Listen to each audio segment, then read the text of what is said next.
Raf zona pakhat ama mo Raf shu na ka lo ngai thla to chu ka sai fia do na ma sai fia so la thai ka sia mi pakhat chu va siam kha din Raf ro na Raf ron kha din ti chu Raf ne na kha din Raf hei chu va ka siama eng subject nge ka zir ma sak ber ti kha din azot ni chu Raf kha din ka su chung chang zir ma sak ber ro ti kha nan thu ro da ro pe mo kha bi chung chang kha ilo shet to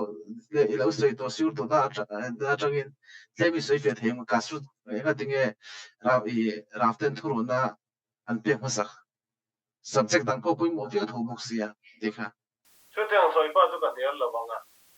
azot tu te zirin athan na fo ka pe ka nga pe tu mi ron zo ta sengin ama tha na le ge ma tha na hai na to na mi ron zo chuan en ka plan kan de in subject ori ka jong jong classroom ta ka tan lo ren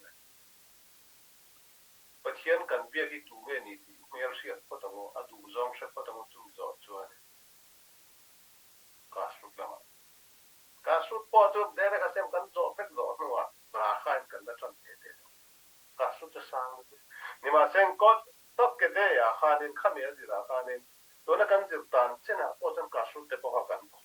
e vi le da ma khat tu na le thi na e le yung ko ba da ran kan pa na e le in ka ran in bia ti ya do ba to ma ko ver ka da ni in sia to nen e thiam lo in thiam lo do pia ra an pan thoi be po fan po ngai do akasu thara lo kasu ka afangin da ro hai din na ma po i da ro itak sa se na tan eile ina in ben siam lo chuanin balance diet in ei lo chuanin hospital le fan mo to i future an mai hom le lo pia tak sa thila kha teng han yang han tharau thila po so wa ta i tharau event tu chuanin eile in na ma han in teng ni lo ben yom thilo so tu ni ka su a yes so the man a basic a fundamental point so tak sa special na apoy mo na taksa special na ka en kon na tura chuanin eile ina po ka film pura ngai ya ka tharau ka manga ya ka tharau spiritual welfare ka du chuanin thadema ka maintenance ka pe do kan eile ina po khanin ka film ko tu tharau eile to na yanin boksa ka eya Zudate tan chuanin apoi de a than chu pathian in boksa e ni ma sen khomele kanen chuan boksa e het ti zo za chinese so ko sapani so ku mitin te tam zo khianin mizoro ma po khanin boksa e lo to me am sa sagan thia me am sa ma tak sana ma chuan sai te ka lang sen lo ni ma sen zudate tan chuanin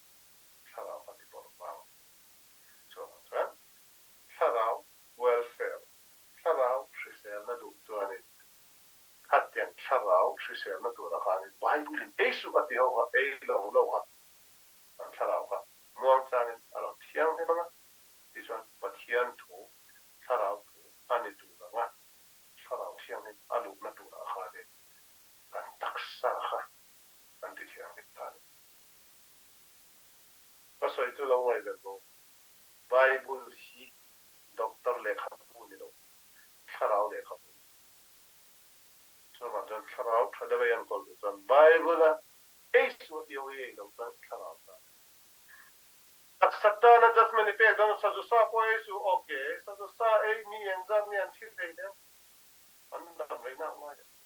ti sa chiran tharau la ma te po nge at chuat chen kan soi lo ni ma sanin Bible to Zudate tan pegania, Zudate tan apoi de, den tan apoi ida om hello way. So for second step at down.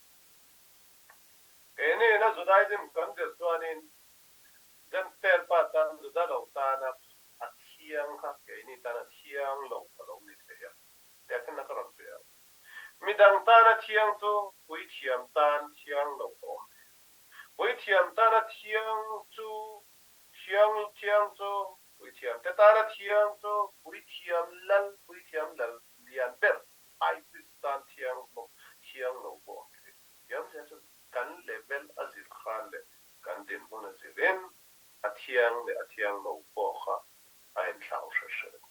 เสียเทียมเถิดตัวนี้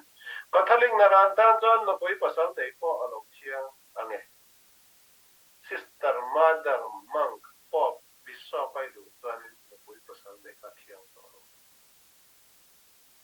อัดเสียและชาขันก็ใช้แต่เทียช่างเราว่า level อจิราขันกัน level in ชาวดานะจิราขันเทียงสิ่งเดียเทียงเราจินค่ะอามิชิง level อันสิบโออันที่เขาเสียมิสาเบล